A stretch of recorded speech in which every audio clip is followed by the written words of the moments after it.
So we'll just have to do question and answers. Yeah, let's get straight to the question. Let's get straight to the question. So I got brother Benjamin with here with me right now from he's in Mexico. Let's get straight into it, man. So why is it so important right now for us to unite as Hebrew Israelites in today's time in 2025 and beyond?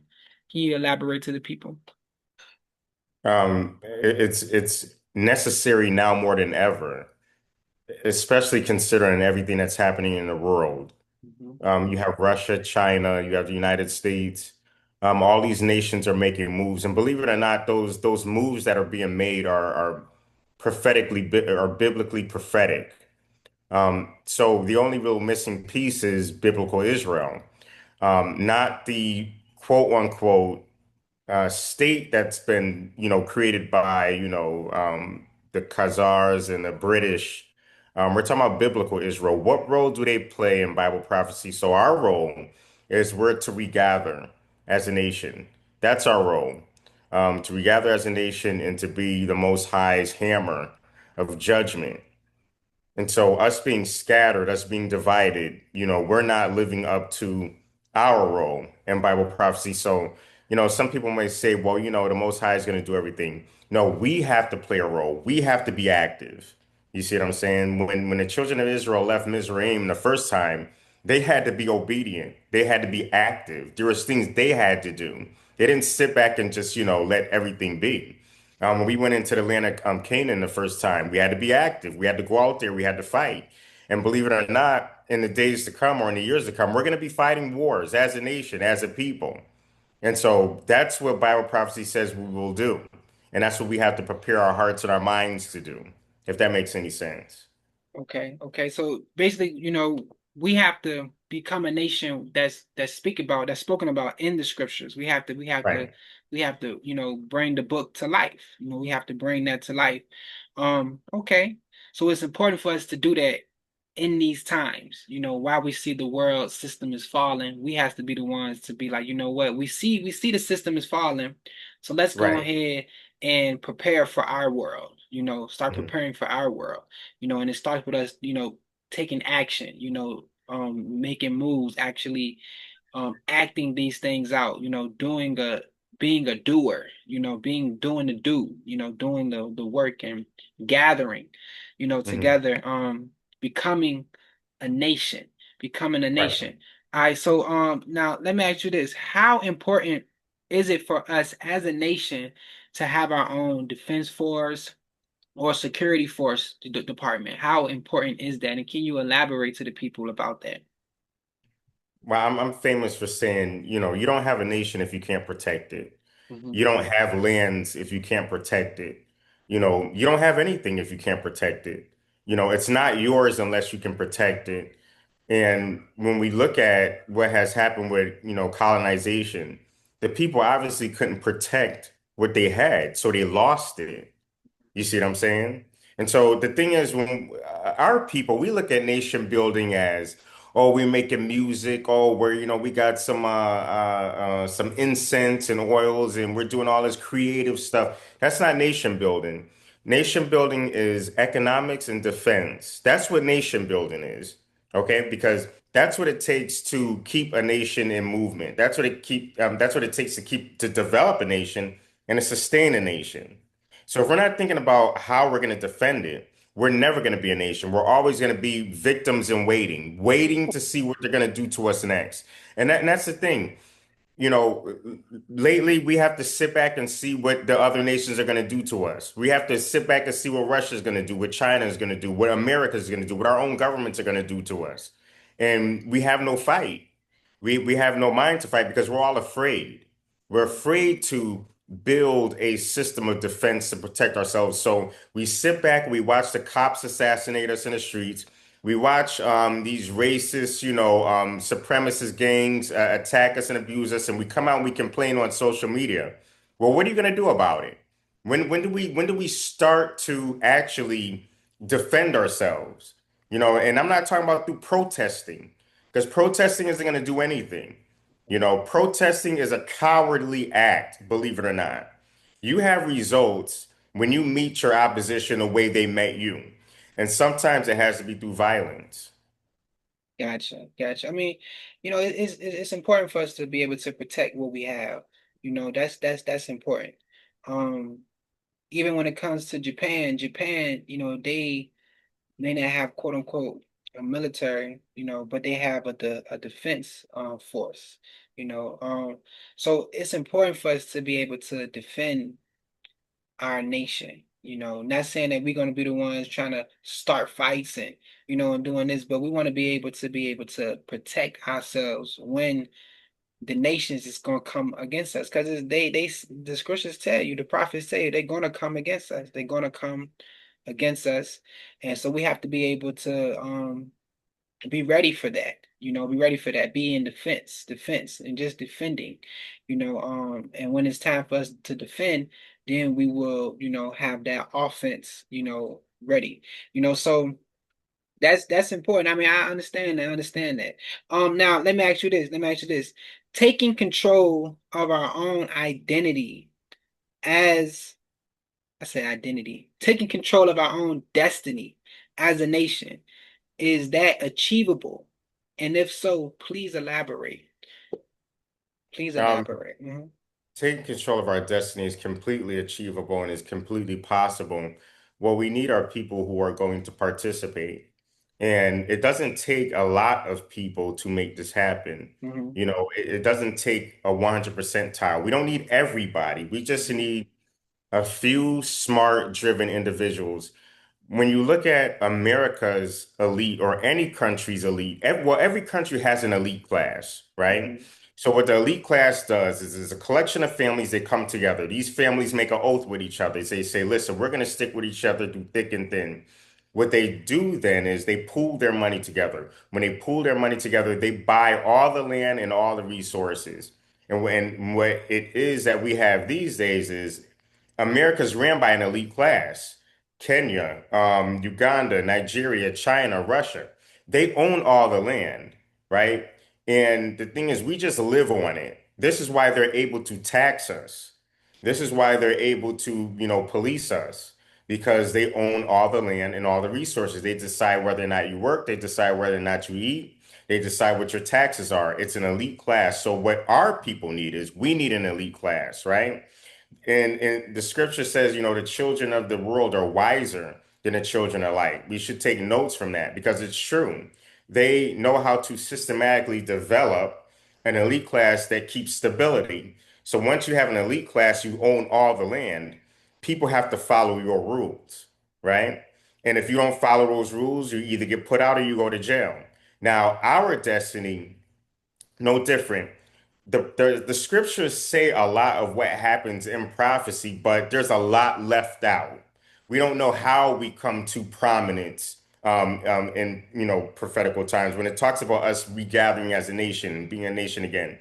We just say, oh, the Most High says he's going to do this, but there's a lot of intricacies involved that we have to participate in. There's no magic carpet ride here. So if you think that, we will wake up one day and fairy dust will sprinkle and everything will be done for us, that's completely not going to happen. It didn't happen the first time. It's not going to happen now.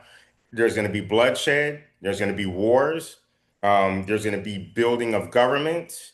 We're going to have leaders. We're going to have all of that. And it has to happen if we're going to have a nation. And so, with our destiny, yes, it is completely possible. All we need is just a few families to come together, pool their resources together, perhaps purchase land, build a defense system or what have you. Because if you think about it, let's just say hypothetically, me, you, and a few other families come together. We buy a huge, plot of land in Africa, and then we start developing on top of it. Things here in America starts going to hell in a handbasket. People are going to want to leave, and when they do leave, where are they going to go? They can come to our land, where they'll follow our constitution, our laws, and our authority system, etc. That's how it has to be. This is how it just works period.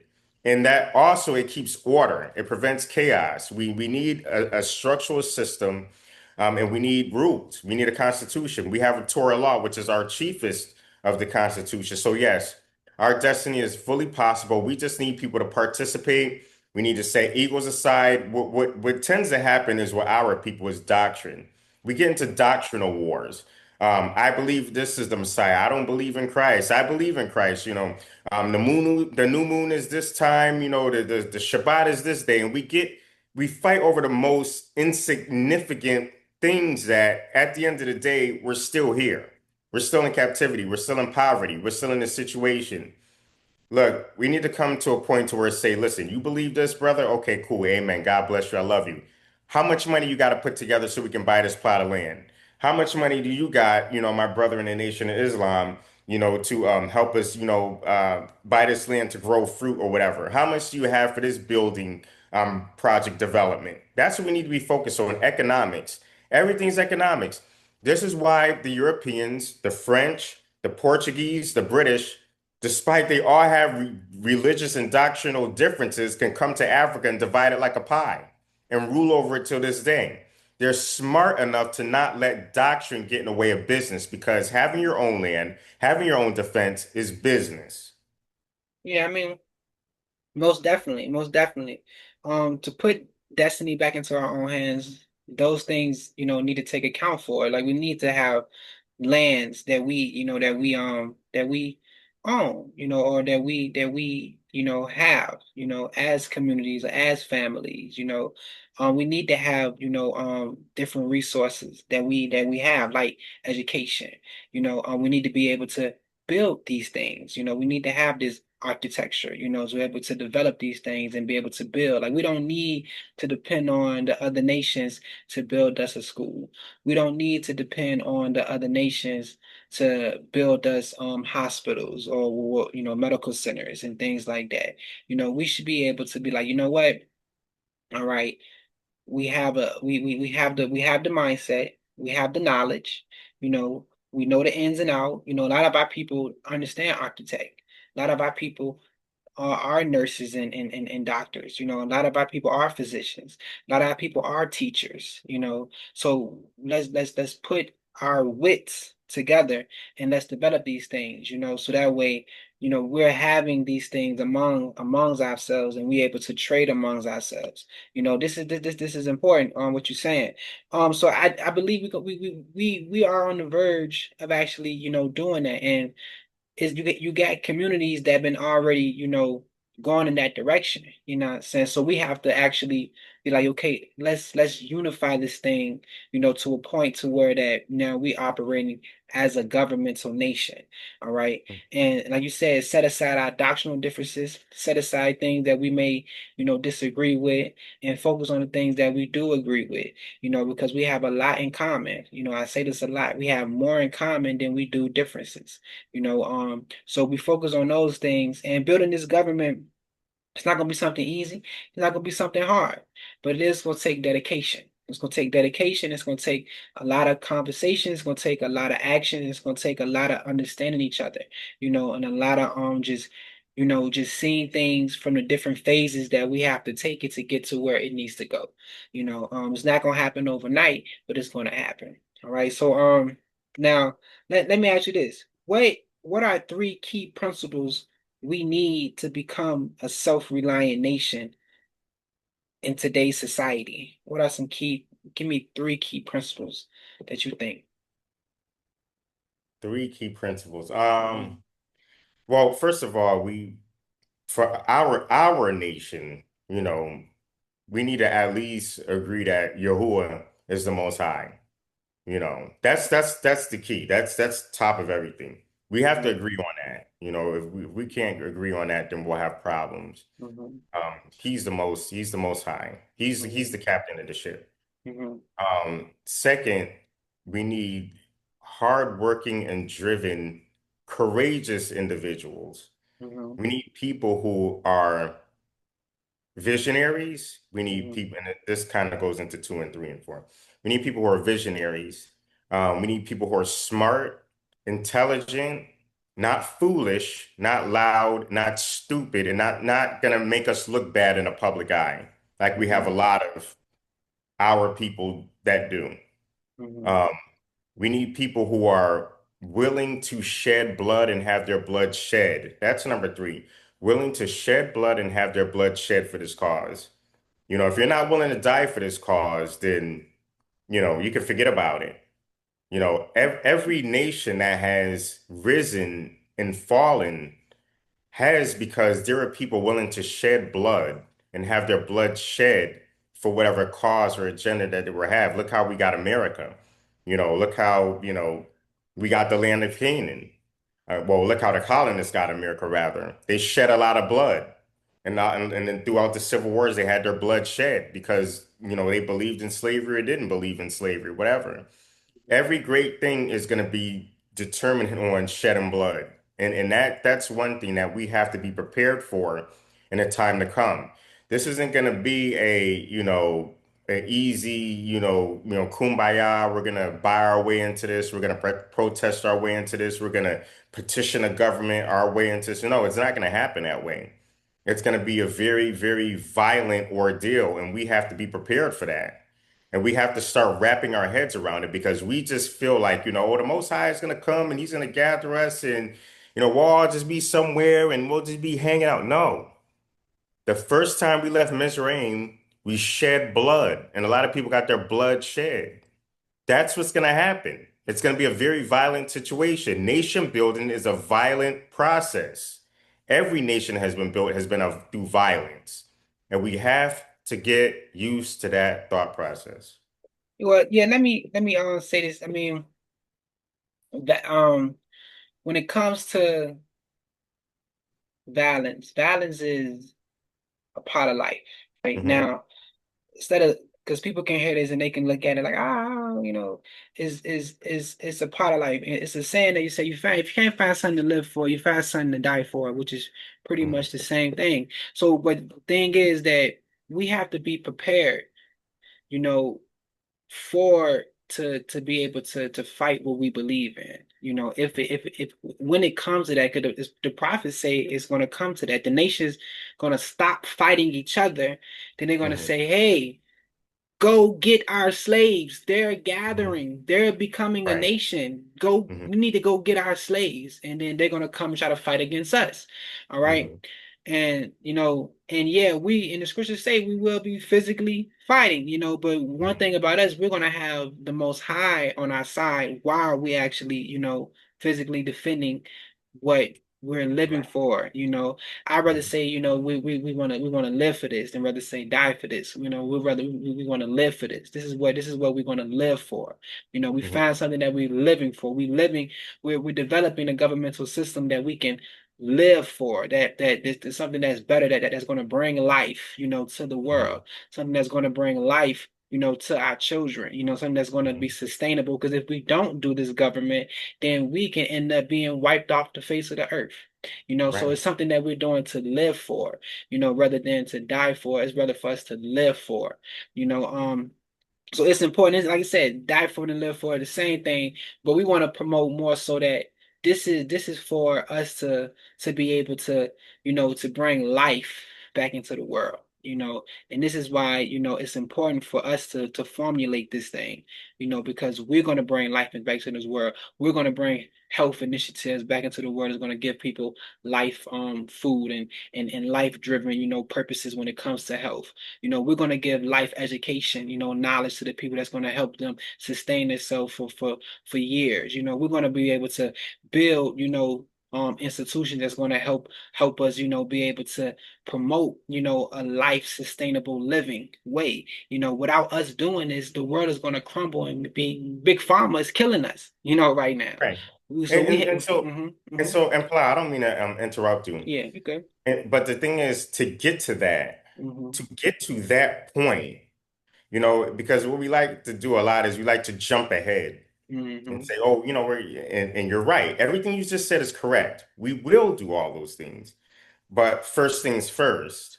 And the thing is, we're so focused on, the good and the positive that, the enemy will try to confront us with the negative and we're not prepared. We're not even Hmm. mentally prepared because Yeah, a lot of this thing is mental. yeah. So yes, we will have people that will operate in those fields, but we need a warrior class. And that's what our people lack.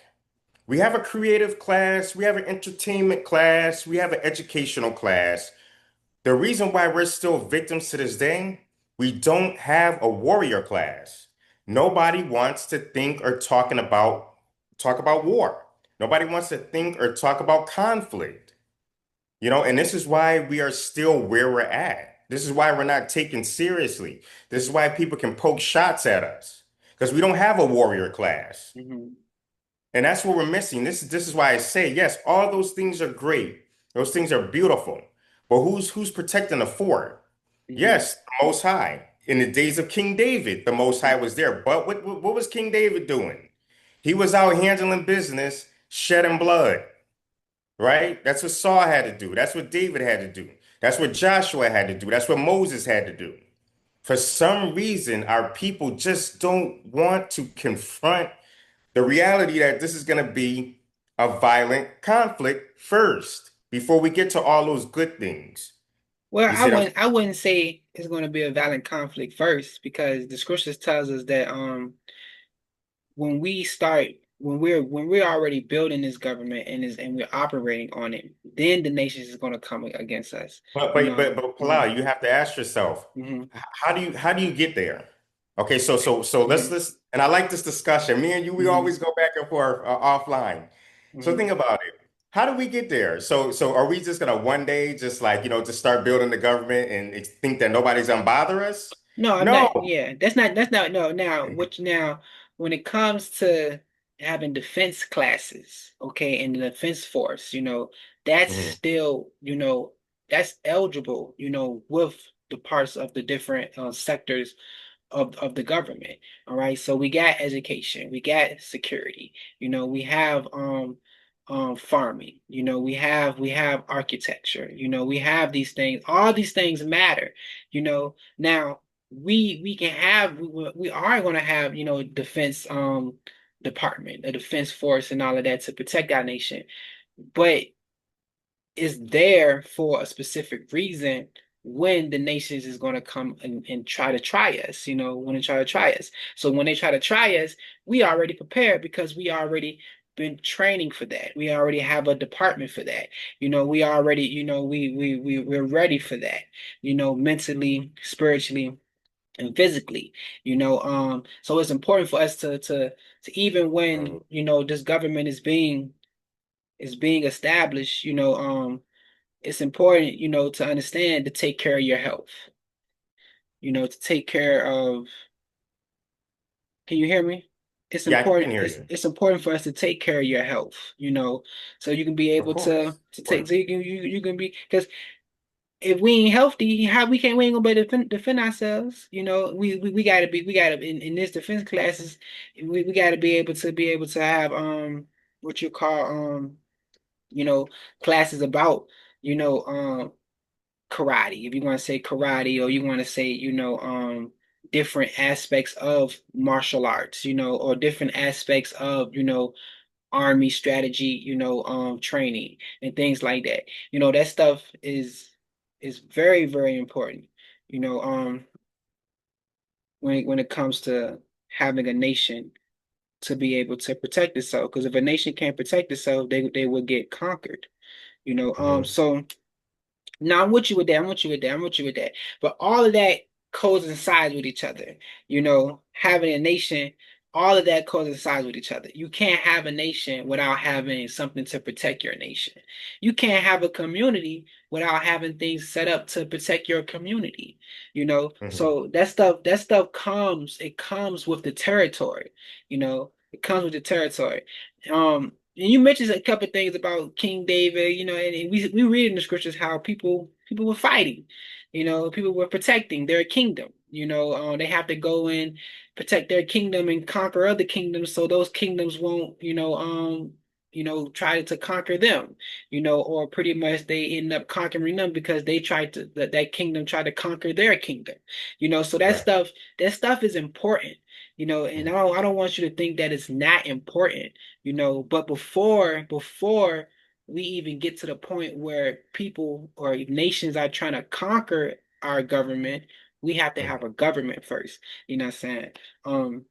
And those defense things is important within establishing the government. Let me ask you this. This is the last question. Creating our own government is either now or never. Do you agree with that statement? And if so, why?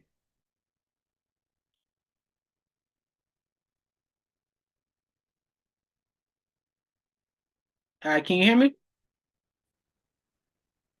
It kind of I'm broke up. sorry. Can you I'm hear me? sorry. Can you hear me right here? Can you hear me? Yeah, Um, the this this internet froze again. I'm sorry. this the last question right here. Creating our own government is either now or never. Do you agree with that statement? And if so, why? It's now. Why? Um, is now because we're out of time.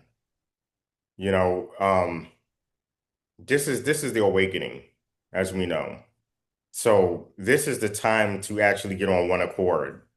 Now we can argue doctrine all day, but we can argue that once we come together, we have to come together because if we don't come together now, then we just leave ourselves to get destroyed. So we do know we will come together. That's biblically, that's biblical Bible prophecy. We will come together.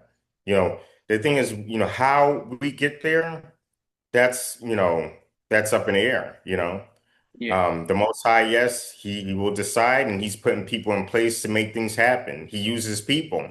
This is not like something magical to where we just, he uses people to enact his will on the earth. The thing is, we just have to be obedient and we have to be willing to, participate. We got to reduce ego. We got to be willing to serve, Can you right? can you elaborate to the people about your background, your military background, and how this is important and how we're gonna, use some of your a lot of use your military information and other people in the military information and information they have about defending a nation, to be able to use to help establish this government and to protect this government. Yeah, I'm from military. I did 4 years. I've been in Operation Iraqi Enduring Freedom, so I have deployed to a war situation. I'm very familiar with military conduct, coding, etc. I'm familiar with government protocol. I wrote a 50-page constitution for our nation that hopefully will be considered as a founding document for, the resurrection and sustainability of our government. Of course, that constitution is based off of Torah laws, a supplement to the Torah, a modern interpretation for, civic duties, war protocol, finance, commerce, economy, federalization, and etc. So this constitution does not replace the Torah at all, but it's pretty much a modern supplement. In essence, it just states who's responsible for the street lights, property management, property taxes, etc., government, all that type of stuff. So we'll get into that another time, another day. But that's pretty much my background, and that's how I see myself serving our coming nation. Here to make sure that the nation is sustainable, that it is a mature representation, that it is able to compete with other nations, not only on an economic level, but on a defense level. So, it's a work in progress. It's going to take a lot of our participation. It's going to take your participation minds. It's going to take all of us wanting to serve each other.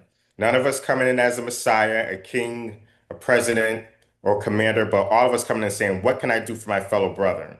And how can I use the resources that I have to serve my brother in his protection of his family? Definitely, most definitely. Well answered, and thank you for telling us about your background. So as you can see, this is, he's very adamant about the defense when it comes to the government because that is important. That is important. I don't want people to think that that's not important. It is important. All right. And I bless you for your time, my brother. And I got a lot of editing to do with this. I know. Wish I'm I gonna could try to. help you. But That's let's all do this good. again. Definitely, man. Oh, definitely, man. Definitely, man. I will talk to you soon, bro. You already know. We will talk soon. All right, brother. Shalom. All Take right, my care. brother. Shalom. Shalom.